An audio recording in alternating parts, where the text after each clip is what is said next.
souligné avec talent l'importance du secret professionnel et son caractère illimité. Moi, je voudrais savoir à quoi sert de se battre pour le secret professionnel si des mesures liminaires, notamment faire en sorte que les avocats arrêtent d'utiliser des adresses Gmail dans lesquelles on s'engage dans les conditions générales à communiquer en cas de procédure de discovery l'intégralité de ces éléments, si on laisse continuer cette utilisation et qu'il n'y a pas une forte mobilisation. À quoi cela sert-il aujourd'hui si on s'engage dans des solutions cloud sans les garanties qui vont avec? Il y a ici sur ce terrain des mesures immédiates à prendre. Ça ne sert à rien finalement de lutter contre des juges d'instruction, contre Tracfin, contre des tas d'organismes et de dire le secret professionnel si sur ces mesures liminaires on ne fait pas nécessaire. Et puis, réflexion plus large. Comment se fait-il aujourd'hui que dans des émissions comme Cherchons à la recherche de l'accusé ou Faisons entrer l'accusé, ou toutes ces émissions, comment se fait-il que nous déballions, que des avocats déballent l'intégralité d'affaires? Vous avez souligné le caractère illimité.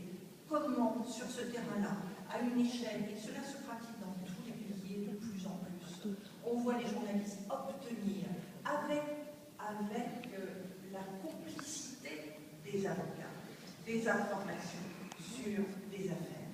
Le caractère illimité, non, il n'est pas respecté.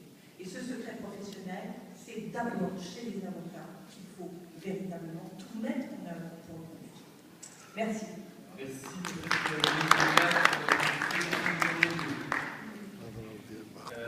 Je pense que cette question intéresse tout le monde à la tribune.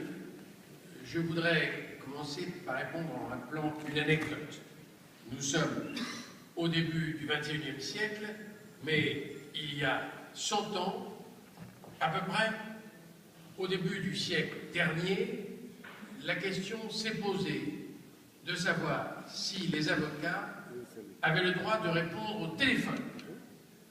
En effet, si quelqu'un téléphone et dit qu'il est le client de l'avocat, à cette époque, où le téléphone balbutiait encore un peu, et on ne reconnaissait pas nécessairement les voix, et même d'ailleurs on peut masquer une voix, on le sait bien, le client n'était pas assuré que ce soit, l'avocat n'était pas assuré que ce soit bien son client qui lui téléphone. Et si lui-même appelait, il n'était pas sûr d'avoir son client au téléphone.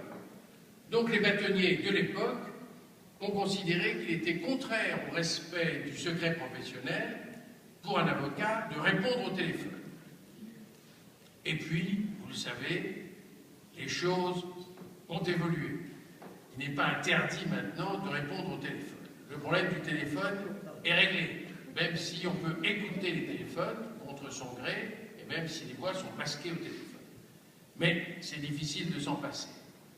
100 ans après, la question peut se poser pour Internet. Je partage l'avis de Mme le bâtonnier, d'ailleurs un avocat partage toujours l'avis de son bâtonnier. Je partage l'avis de mon bâtonnier sur le danger que représentent les réseaux, et notamment Gmail. J'ignorais d'ailleurs, je le dis publiquement, qu'il y avait des conditions générales dans lesquelles je me serais obligé à révéler tous les courriers échangés en cas de problème. Mais je le note pour utiliser le moins possible Gmail, et je n'ai pas d'adresse Gmail, mais je peux écrire à des gens qui ont une adresse Gmail. Le problème est de savoir si tous les avocats ne peuvent, puisqu'il faut, maintenant, nous sommes contraints d'utiliser Internet, puisque nos clients nous interrogent sur Internet, et en plus, non seulement ils nous interrogent, mais ils veulent la réponse immédiatement. On n'a plus le recul nécessaire, ce qui est fondamental pourtant. Je pose la question de savoir si on ne peut autoriser les avocats à utiliser Internet qu'avec des réseaux cryptés.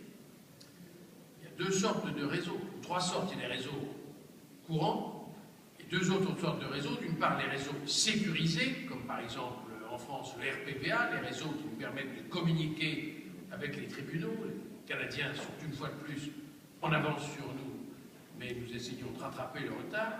Donc des réseaux sécurisés sur lesquels on ne peut pas entrer.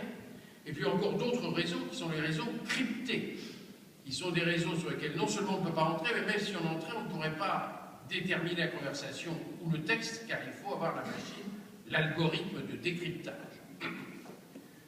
Alors on peut exiger cela de la part des avocats et des clients, ou des avocats entre eux, mais cela paraît difficile. Je crois, mais je voudrais laisser bien sûr la parole à mes confrères à la tribune, qu'il y a quand même une règle générale. Simple. C'est la règle de prudence. Ne répondre à un mail pour le client que ce qui est nécessaire à sa réponse, mais ne pas dire peut-être d'autres choses. Et si le sujet est trop sensible, en matière pénale par exemple, ou même en matière de droit des affaires, dans les conseils de société, répondre que, compte tenu du caractère sensible de l'information que l'on vient de recevoir ou que l'on veut donner, on ne peut pas la donner par mail immédiatement, ou ne la donner que par un mail sécurisé. Autrement dit, prendre précaution. J'ajoute à cela aussi, interdire peut-être aux avocats de trop bavarder dans les trains.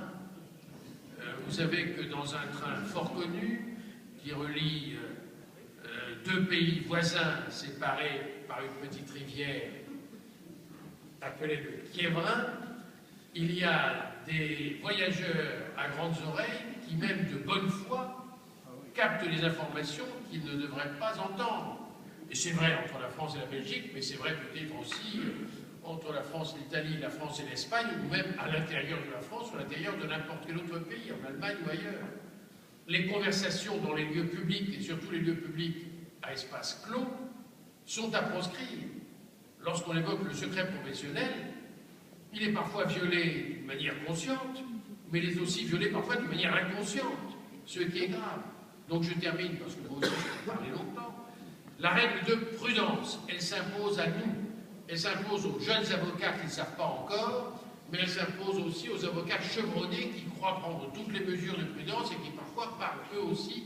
Nous sommes tous dépositaires de ces secrets, et ce dépôt, pour autant que les mots veulent encore dire quelque chose, est un dépôt sacré.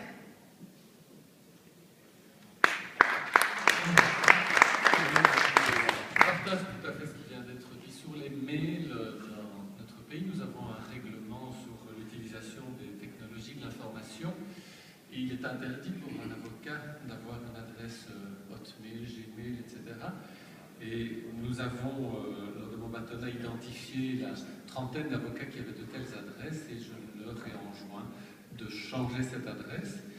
Et l'OBFG, dont je salue son président, Robert de Bardemaker, qui est présent, offre à chaque avocat une adresse sécurisée qui est avocat.be. Et ces avocats qui avaient un Hotmail Gmail ont dû changer leur adresse et revenir à une adresse avocat.be. Deux, sur l'hébergement des clouds, ce qui est quand même relativement nouveau. Je pense que nos ordres devraient prendre des initiatives un petit peu plus larges, parce que ça concerne un peu plus que cela, ça concerne tout l'outsourcing. Combien de cabinets d'avocats consultent des cabinets en Inde ou dans des pays où le secret professionnel a une autre connotation, où des perquisitions peuvent être réalisées à l'insu des avocats? Combien d'avocats sous-traitent en matière informatique, en matière comptable, sans contractualiser cette obligation de confidence et de secret?